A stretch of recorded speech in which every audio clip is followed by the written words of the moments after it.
All right. This video is dedicated to Robert. Robert came to me needing to work on flexibility through the hips and the buttocks to also help with balance. Balance is one of the 5 components of fitness that we rarely ever work on. And it's very important, in fact, as time goes by, or what silly people call aging, we really want to have a greater balance, like improve it over the months, over the years. So keep working on balance. We're going to start by stretching the hips. And if you can have a towel or any kind of long strap, I used to just collect old ties, from men. Can I ever tie? And that was a great thing to tie together and used as a strap. So we'll come down, starting off on your back, and you can draw the knees into a bent position. Press the shoulder blades under just to be sure that you're really keeping that nice, nice lengthened neck. And then let the left leg straighten. Draw the right knee in, pull it in nice and snug, and then you can make some circles with that knee just to get into the tension that might be in the top of the thigh.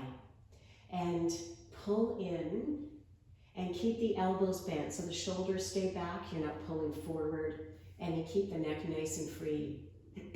Pardon me. And the breathing is in and out through the nose.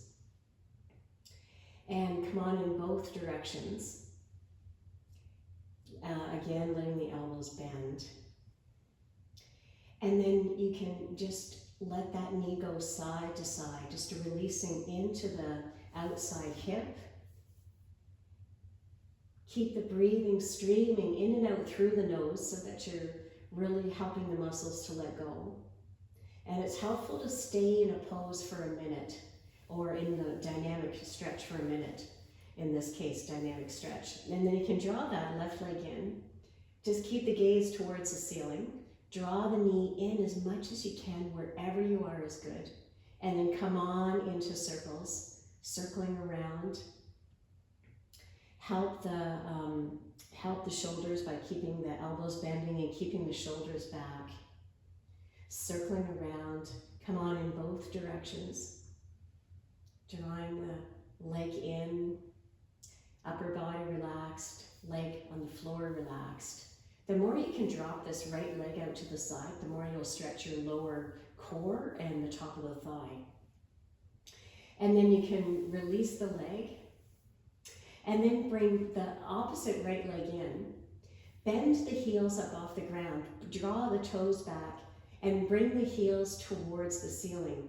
Now this is called happy baby in yoga, and you do feel like a happy baby. You might also feel like you're gonna get your diaper changed, but that aside, you wanna really bend the knees down low and hold on to the outside feet and let that elbows bend as you pull the legs in. And keep the core strong, and the tailbone will come well off the floor. You might be holding on here, you might hold on behind the knees. The main thing is make sure that the shoulders don't come forward and pull your upper back up.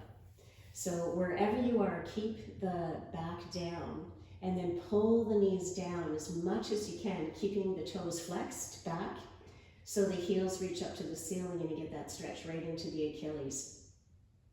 Then do a little bit of a tip to the right side just to draw the press down into the right sacrum, and that will give more of a stretch in that right side.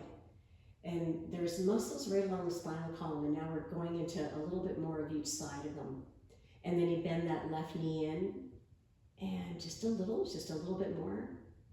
And then you come right back to your center.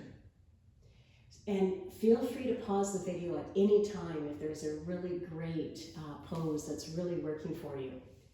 And then keep the breathing steady, let the heels drop. And then you would grab your towel or your strap, whatever you have, and take it to the right foot and come on around, just around the ball of the foot. Take the hand down low so that your shoulders are back. Extend the left leg out. The knee might be really bent to help the hamstring. And then you're going to reach the heel towards the ceiling. You're lengthening the back insertion of the hamstring as well as the origin. and you're drawing the leg towards you, so you're working both ends of the muscle.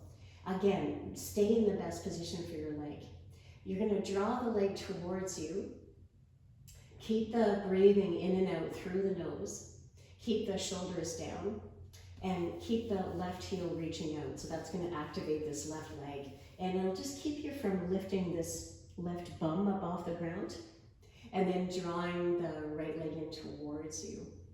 So that was about a minute from where I started. And then you'll change hands, hold on with the left hand, and draw that leg across. I've got my right arm out to the side, just relaxing it there. Get a good reach out from there. Keep the shoulders dropped. Reach that heel out.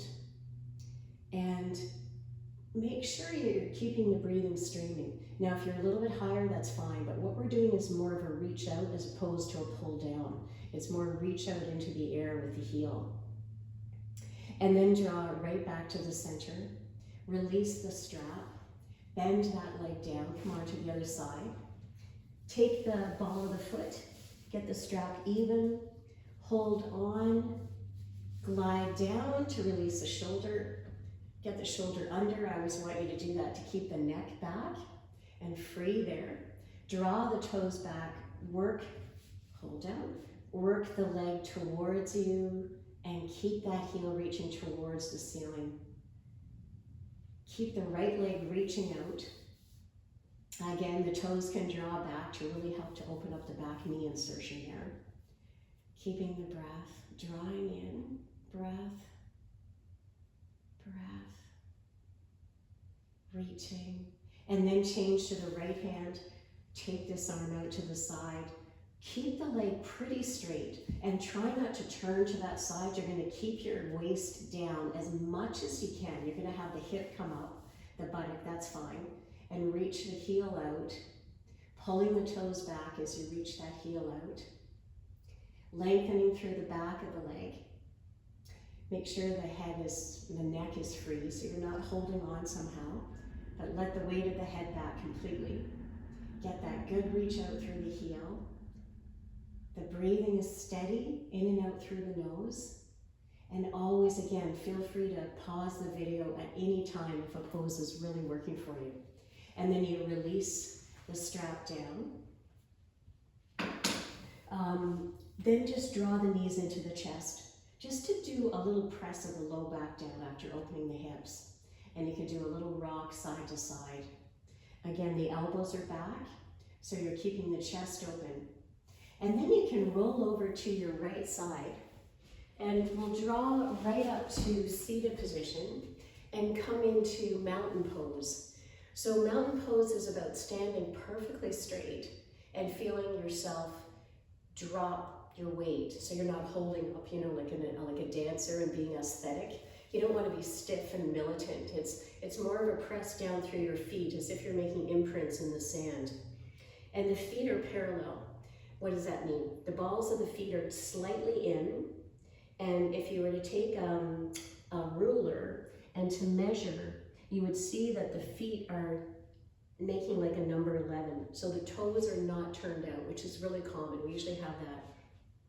The feet are directly under the hips. The hips are not here. Often when people put their hands on their hips, they think these are the hips. But the hips are actually where the femur bones go right into the socket, that ball socket joint. So they're coming down, they're tracking right through the knees, tracking right down to the ankle, right down to the second toe. And so the feet are usually apart of maybe 4 inches, maybe 6 inches if somebody had very wider hips, which is very common. So my feet are apart about 2.5 inches. So it's pretty close. These hips are pretty narrow. And then you rise from your center and you feel like a plumb line, like one is pulling you up right through the crown of the head. But again, you're not lifted. You're not using your neck to be like super tall. From the side, the rib cage is pulling up. So there's space between the rib, first rib here, floating, and then the tip of the hips right here. So you're keeping that space, but you're not trying to reduce. You're not trying to suck the belly in. It's a space here. And right away, you might start to feel more of the muscles in the back come online. And the hands reach down towards the earth. You keep that lift. The chin is not coming forward, which it tends to do, so that the crown of the head is right in line with the ear, with the neck, and you really feel almost as if you have eyes on the back of your head that are looking back, or that your head is pressing against a headrest in a car. So there really is this nice opening of the throat, the chest, and you're really lifted from the rib cage. The hands are reaching down towards the earth, and that is your mountain pose. So notice that the head is back, and then practice this pose and have somebody take a picture, and then just take a look and then see, if everything is aligned. And then we go right into balance. We take the right foot up, so I'm mirroring you, and you're going to take the heel just to the inside leg. The standing leg is not locked in the knee, so you want to have a soft knee. And from the side, here's a soft knee and here's a locked knee. So bad. Keep the knee soft. And then you're going to gaze ahead about 5 feet. Look down at that spot. So you're not looking up, you don't want to be rigid.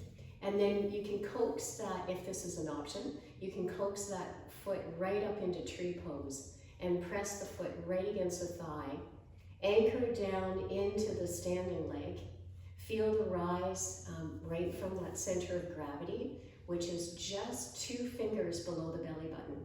And you keep that feeling of plumb line pulling up right from that center. And then from that center down, you anchor into the earth and make that imprint into the floor, imagining it's sand. Now the arms could be out, but you want to make sure that you keep the shoulders down so you're not doing any kind of rising of the clavicles. So it's helpful to turn the pinkies in slightly. You might find that that's easier, for the shoulders. And then you're anchoring into that standing leg. You also might take the palms together.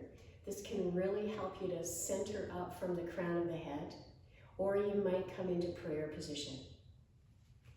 So just notice what is your better position for the hands so that you can really keep your focal point and also not feel tight in the shoulders. And then you switch sides. So you take that right foot down, come into either your kickstand, and if that's a piece of cake, go right into the tree. Take the foot, press right onto the inside thigh, keep the hips squared, center, press down into the standing leg, and then find your best position for the arms. So notice what works best. Notice that you're anchoring into that standing leg.